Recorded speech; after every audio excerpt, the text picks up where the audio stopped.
এখানে কবুতরকে আসলে বিষ দেওয়া হয়েছে, তো এটা নড়তেও পারে না, চড়তেও পারে না।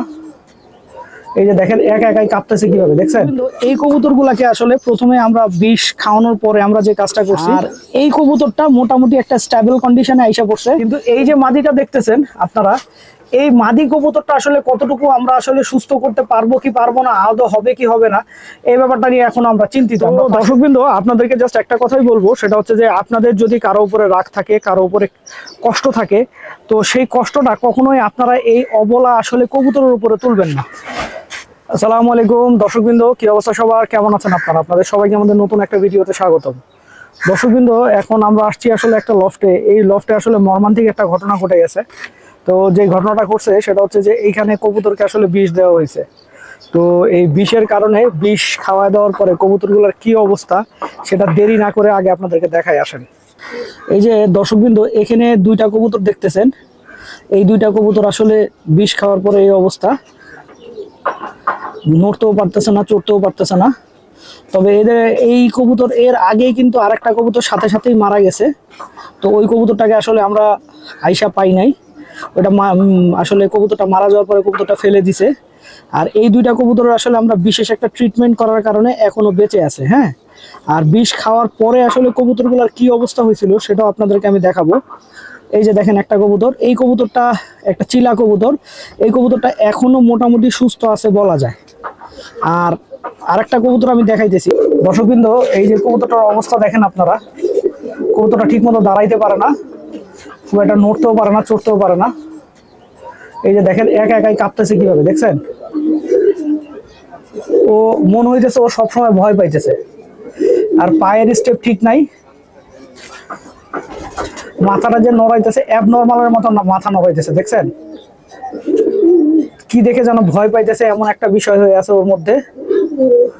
আর ওভারঅল একটা এমন একটা পজিশন হয়ে আছে এই কবুতরটার, যে তার মানে না ও খাবার খাওয়ার কন্ডিশনে আছে, না ও মনে করেন আপনার কোনো কিছু আপনার সঠিকভাবে দাঁড়ানোর অবস্থায় আছে, শুধু নড়তেছে। মনে হইতেছে যেন যে কবুতরটা সারাক্ষণ কোনো ব্যালেন্স নাই শরীরে, একা একা নড়তেছে। খেয়াল করছেন?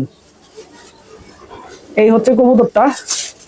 আর ওই কবুতরগুলা আসলে মোটামুটি ওই কবুতরগুলো কিন্তু এরকম নড়াচড়া করতেছিল, কিন্তু ওই কবুতরগুলাকে এই অবস্থাটা থেকে কিভাবে আমরা একটা স্থির অবস্থায় আনছি সেটা চলেন আপনাদেরকে বলি। তো দর্শকবৃন্দ, এই কবুতরগুলাকে আসলে প্রথমে আমরা বিষ খাওয়ানোর পরে আমরা যে কাজটা করছি সেটা হচ্ছে এই কবুতরগুলাকে বমি করাইছি, তার মানে হচ্ছে ওর পেটটা ওয়াশ করাইছি। হ্যাঁ, তো এই কবুতরটা ওয়াশ করানোর পরে আপনার এখন এমন একটা অবস্থায় আসছে যে ও হয়তোবা আগে যে আমরা কবুতরটা দেখলাম ওইটার মতো অত নড়াচড়া করতেছে না, কিন্তু আপনার ওইরকম যেমন ব্যালেন্স ছাড়া হাঁটাহাঁটি করতেছে না, কিন্তু স্টিল একটা জায়গায় বসে আছে, তার মানে ওর শরীরে আলটিমেটলি কোনো জোর নাই। আর এই কবুতরটা মোটামুটি একটা স্টেবল কন্ডিশনে আইসা পড়ছে। এই কবুতরটাকে আমরা বমি করাইছিলাম, কিছুক্ষণ পরে আমরা সাদা যে কবুতরটাকে আমরা ফার্স্টে দেখাইলাম ওই কবুতরটার আমরা বমি করাবো। তো বমি করাইলেই হয়তোবা আপনার কবুতরগুলো একটা স্টেবল কন্ডিশনে এসে পড়বে, আমার বিশ্বাস। এই আর কি, গতকালকে এগুলাকে বমি করানো হয়েছে, বমি করানোর পরে একটা অবস্থায় আসছে। আর এইটা এখন আমার কাছে মনে হয় এটাকে প্রত্যেক দিন আপনার 7 থেকে 8 দিন এটাকে বাঁচাতে হলে 7 থেকে 8 দিন ছোলা ভিজায় রেখে ওই ভিজা ছোলা খাওয়াতে হবে, তাহলে হয়তোবা কবুতরটা একটা বাঁচার মতো কন্ডিশনে আসবে। আর বাকি যে এই লফটের কবুতরগুলো আছে ওগুলার কি অবস্থা চলেন একটু দেখা যাক। কিন্তু এই মাত্র আসলে পানির পটে এদেরকে একটু খাবার দিল, এখন এরা খাবার খাইতে পারে কিনা একটু দেখি। পানির পটে এই কারণে দিল, কারণ হচ্ছে এরা যেন এইখানে এই খাবারটার মধ্যে কোনোভাবেই মনে করেন পটি টটি না করে দিতে পারে, কারণ এই ধরনের কবুতরের কিন্তু পটিটা এমন একটা বিষ যে এরা যদি সুস্থ হয়ে যায়, এই পটিটা যদি এদের আবার গায়ে লাগে বা মুখে আসে তাহলে এরা আবার অসুস্থ হয়ে যেতে পারে। এই কারণেই আসলে আপনার এইভাবে আপনার ইটা দিয়ে দিছে, এইভাবে মনে করেন কবুতরের পানির পটে আসলে ওদেরকে খাবার দেওয়া হয়েছে। আর দর্শকবৃন্দ, এই হচ্ছে বাকি কবুতরগুলা।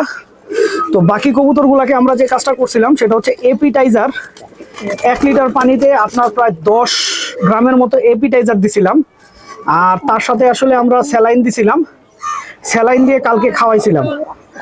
তো এখানে আসলে আমরা শিওর ছিলাম না এটা কাজ করবে কি করবে না, কিন্তু আমরা আসলে ওই কাজটাই করছি।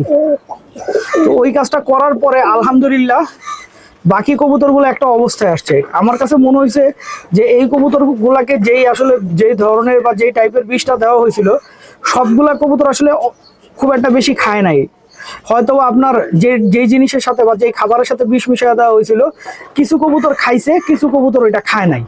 তো যেই সব কবুতর আসলে খায় নাই ওই সব কবুতর খুব একটা ইফেক্টেড হয় নাই।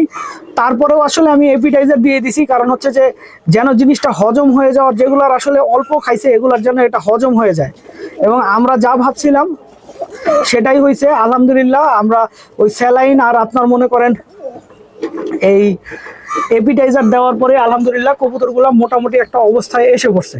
কিন্তু এই যে মাদিটা দেখতেছেন আপনারা, এই মাদি কবুতরটা আসলে কতটুকু আমরা আসলে সুস্থ করতে পারবো কি পারবো না, আদৌ হবে কি হবে না, এই ব্যাপারটা নিয়ে এখন আমরা চিন্তিত। আমরা পাশের খাঁচার কবুতরগুলো দেখি আসেন। আমার কাছে আসলে যেটা মনে হয় তুলনামূলকভাবে ওই খাঁচার কবুতরগুলোর থেকে এই খাঁচার কবুতরগুলো বেশি সুস্থ আছে। ঠিক আছে, আপনারা খেয়াল করে দেখেন এই খাঁচার কবুতরগুলো বেশি সুস্থ। আর আমরা কিন্তু এই বিষ থেকে কবুতরকে বাঁচানোর জন্য আরো একটা কাজ করছি, সেটা হচ্ছে আমরা নর মাদি একসাথে রেখে দিছি। হ্যাঁ, এইখানে কিন্তু খাঁচায় সব নর মাদি একসাথে রাখা, সবগুলা নরমাদি একসাথে রাখা। তো নরমাদি একসাথে রাখছি এই কারণে, কারণ যে আপনার কবুতরগুলার যেন শারীরিকভাবে স্ট্রং থাকে, ডাকাডাকি করে এবং শারীরিকভাবে মজবুত থাকে, এই মজবুতটা রাখার জন্যই আমরা আসলে নরমাদি একসাথে রেখে দিছি। এখন আসলে কি হয় আমার কাছে, কারণ হচ্ছে যে বিষের যে ব্যাপারটা এটা হয়েছে হচ্ছে গতকালকে, তো আমার কাছে মনে হয় আর খুব বেশি কবুতর এফেক্টেড হবে বলে আমার মনে হয় না। হ্যাঁ, এখন বাকিটা আসলে সময়ের বিষয়, সময় হইলে আসলে বোঝা যাবে যে আপনার কবুতরগুলার কি অবস্থা হইতেছে, কবুতরগুলা টিকতেছে কিনা। আর এখন চলেন আমরা থরের ঘরে যাই, থরের ঘরে যাই দেখি আসলে কি অবস্থা। দর্শকবৃন্দ, থরের ঘরের কবুতরগুলো সম্পূর্ণ সুস্থ আছে, এদের কোনো রকম কোনো ঝামেলা নাই। কারণ হচ্ছে থরের ঘরের কবুতরগুলো আসলে কোনোভাবে বিষ টিস বা এইসব কিছু খায় নাই, বা হয়তোবা যে বিষ দেওয়া হয়েছে ওই বিষটা আসলে থরের ঘরের কোনো কবুতরের হাত পর্যন্ত পৌঁছাই নাই, ওদের মুখে পড়ে নাই, যে কারণে ওরা 100% সুস্থ আছে। এবং বাচ্চাগুলো না হলে যদি বিষ প্রয়োগ করা হইতো ভাই, ঠিক আছে, এই বিষের কারণে কিন্তু এই বাচ্চাগুলোর সাথে সাথেই মারা যেত। কিন্তু বাচ্চাগুলোর কিন্তু এখনো কিছু হয় না, এটা আপনারা খেয়াল করছেন। কারণ বাচ্চা কবুতর বাসায় কোনো সমস্যা হইলে সবার আগে মারা যায় হচ্ছে বাচ্চা কবুতর। এখানেও যেই জোড়া কবুতর দেখতেছি এই জোড়া কবুতর মোটামুটি 100% ফিট আছে। তো এদেরও আসলে ওই একই কথা, যে আমি যেটা বললাম সেটা হচ্ছে বিষ প্রয়োগ করা হয় নাই বা বিষ এরা আসলে পায় নাই, যে কারণে হয়তো এরা সুস্থ আছে। তো দর্শকবৃন্দ, আপনাদেরকে জাস্ট একটা কথাই বলবো, সেটা হচ্ছে যে আপনাদের যদি কারো উপরে রাগ থাকে, কারো উপরে কষ্ট থাকে, তো সেই কষ্টটা কখনোই আপনারা এই অবলা আসলে কবুতরের উপরে তুলবেন না। এই কবুতরগুলো তো কোনো দোষ করে নাই, ঠিক না? বা আরো হইতে পারে, আমরা যেটা সন্দেহ করতেছি সেটা হচ্ছে যে কবুতরের যে খাবারটা খাওয়ানো হয়েছে, অনেক সময় হইতেছে কি খাবারের মধ্যে অনেক বাজে মানের আসলে বিষ দেওয়া হয় যেন কোনো ধরনের পোকা না ধরে। খাবার ভালো রাখতে গিয়া ভাই আমাদের কবুতর মেরে ফেলে তো আসলে আলটিমেটলি কোনো লাভ নাই, ঠিক না? সবাই 5 ওয়াক্ত নামাজ পড়বেন। আসসালামু আলাইকুম।